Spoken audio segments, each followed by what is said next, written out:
नमस्कार मित्रांनो, मी आपणासाठी एक महत्वपूर्ण माहितीचे स्पष्टीकरण करत आहे.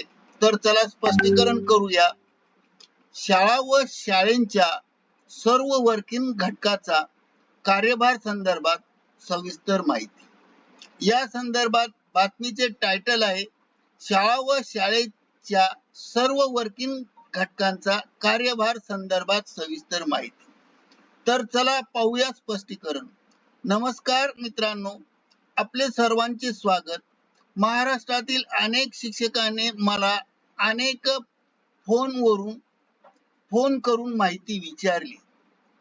शिक्षकांचे वेळापत्रक कसे असायला पाहिजे, शिक्षक, पर्यवेक्षक, मुख्याध्यापक आणि उपमुख्याध्यापक, मुख्याध्यापक यांच्या तासाचे नियोजन कसे हवे, शिक्षकापासून तर उपमुख्याध्यापकापर्यंत आणि नेमकी शाळा किती तास भरली पाहिजे याबाबत अनेक प्रश्न विचारले. त्या सर्व प्रश्नांचे उत्तर देण्यासाठी हा एकमेव व्हिडिओ आपल्यासाठी सादर केला आहे, तयार केला आहे. तर हा व्हिडिओ सर्व शिक्षकांपर्यंत आवश्यक पोहोचवा ही आपणास हात जोडून नम्र विनंती आहे. त्यापूर्वी जर आपण ऍक्टिव्ह एज्युकेशन YouTube चॅनलवर नवीन असाल तर व्हिडिओला सबस्क्राईब करायला विसरू नका. व्हिडिओच्या बेल आयकॉनला प्रेस करायला विसरू नका. नवनवीन अपडेट जाणून घेण्यासाठी व्हिडिओला सबस्क्राईब करायलाही विसरू नका. आपल्या मित्रांना आणि सर्व सहकारी कर्मचाऱ्यांना हा व्हिडिओ अवश्य शेअर करा. या व्हिडिओमध्ये आपल्यासाठी महत्त्वाची तसेच कामाची बातमी या व्हिडिओतून स्पष्ट करीत आहे.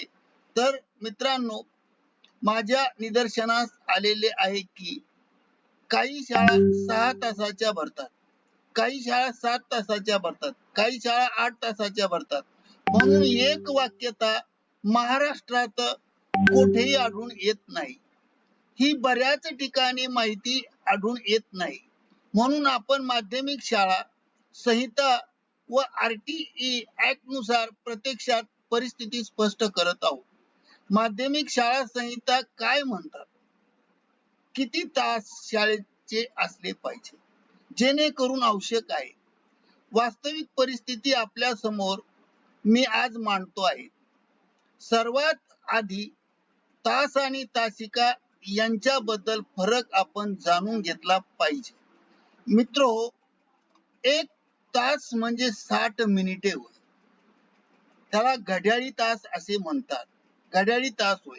आपल्याला माहित आहे की तासिका म्हणजे 30 ते 35 मिनिटाची जी एक तासिका असते त्याला आपण तासिका म्हणतो.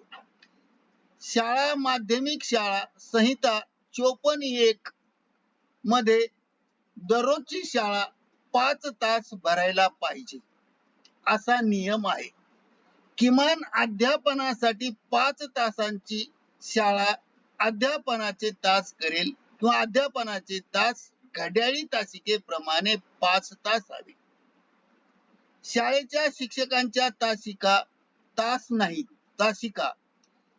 शाळेचे 5 तास अध्यापनाचे असले तर विश्रांतीची वेळ विचारात घेऊन 5 तास घड्याळी अध्यापन दररोज झाले पाहिजे. अर्धा तास कमी किंवा जास्त मुख्याध्यापक लवचिकतेनुसार धोरणानुसार कमी जास्त करू शकतो. पण 54.2 मध्ये माध्यमिक शाळा संहितेनुसार 54.2 मध्ये तरतूद केलेली आहे की उन्हाळ्यामध्ये सुद्धा अध्यापनाचे तास शाळेच्या अध्यापनाची शाळेची वेळ शाळा 4 तासाची असली तरी चालेल. 4 तासाची देखील ठेवण्याची तरतूद आहे. म्हणजेच उन्हाळ्यामध्ये तापमान जास्त असते म्हणून 4 तास शाळा भरली पाहिजे. 5.3 च्या उपनियम ड मध्ये 2 शिफ्ट मध्ये शाळा भरत असेल तर शाळा मॉर्निंग शिफ्ट मध्ये तासाची ऍडजस्टमेंट करून 1 तास कमी करता येतो. जर ऍडजस्टमेंट होत नसेल तर तिथे 4 तास शाळा कमीत कमी शाळा भरवणे आवश्यक आहे. 3 तासाची शाळा मॉर्निंग शिफ्ट मध्ये करावायची असल्यास प्रमुख अधिकाऱ्याच्या परवानगीने 1 तास शाळा कमी करता येते. दुसरी शिफ्ट शाळा तास कमीत कमी 4.5 तासाची देखील तरतूद आहे. या तरतुदीमध्ये विश्रांतीचा अर्धा तास गृहीत धरला आहे. आता माध्यमिक शाळा संहिता नियम 54.1, 54.2, 54.3, 54.4 मध्ये शाळा दररोज 5 तास अध्यापनासाठी भरली पाहिजे. म्हणजेच किमान 5 तास शाळेमध्ये अध्यापन झालं पाहिजे. विश्रांतीची वेळ वगळता विश्रांतीची वेळ जर आपण अर्धा तास गृहीत धरत असाल तर 5 तास ऐवजी 5.5 तासापर्यंत असणे पाहिजे, भरली पाहिजे. ते मी म्हणत नाही. माध्यमिक शाळा संहितेमध्ये 5.5 तास असली पाहिजे. माध्यमिक शाळा संहिता म्हणते. नियमावली 1981 मध्येही तरतूद आहे.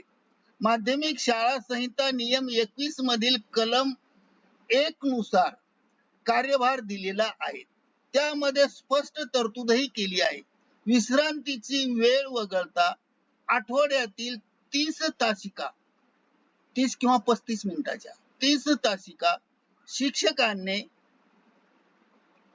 आवारात उपस्थित राहणे आवश्यक आहे. 8 दिवसात विश्रांतीची वेळ वगळून आठवड्यात 30 तासिका आठवड्यामध्ये शिक्षकांची उपस्थिती आवश्यक आहे. 30 तास आठवड्यात 30 तास शिक्षकाने उपस्थित राहून प्रत्यक्ष अध्यापन एका आठवड्यात जास्तीत जास्त 30 तासिका घेणे आवश्यक आहे. 30 तासिका म्हणजे घड्याळी तासिकाप्रमाणे 15 तास, जास्तीत जास्त 15 ते 16-17 पर्यंत गृहीत धरू. कमीत कमी 30 तासिका तर जास्तीत जास्त 34 तासिका करण्यात आल्या आहेत. 30 तासिका जर शिक्षकांना दिल्या असेल तर 15 तासिका या घड्याळी शिक्षकाला 8 दिवसात पूर्ण करायच्या आहे. 34 तासिका कार्यभार विचारात घेतल्यानंतर 17 तास एका 8 दिवसात शिक्षकांना शाळेच्या आवारात अध्यापनासाठी मिळतील. तर शिकवायच्या 30 तासिका शिकवायच्या आहे.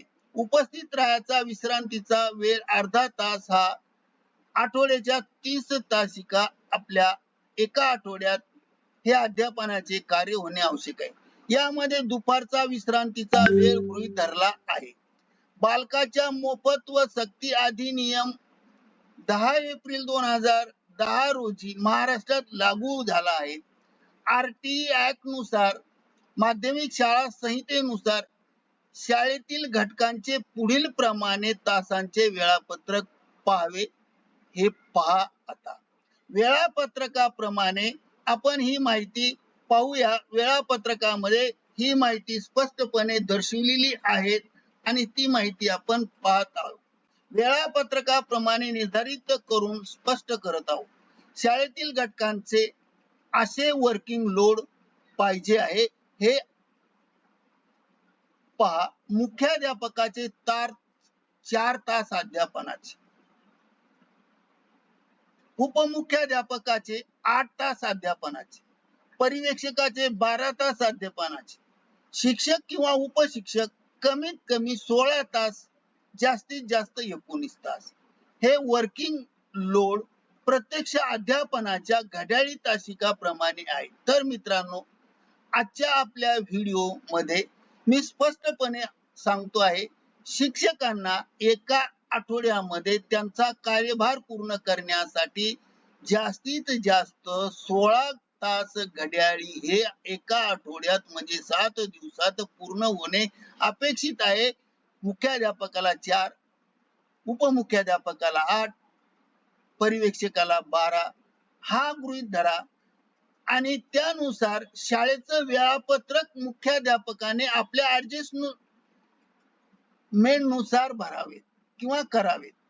तर मित्रांनो, आजचा आपला व्हिडिओ आवडल्यास शेअर करा, सबस्क्राईब करा. नवनवीन अपडेट्स पुन्हा भेटूया पुढील व्हिडिओ मध्ये. काळजी करू नका, निवांत राहा. आजचा दिवस आपला आनंदाचा जाओ. ईश्वर चरणी प्रार्थना. धन्यवाद. जय हिंद, जय महाराष्ट्र.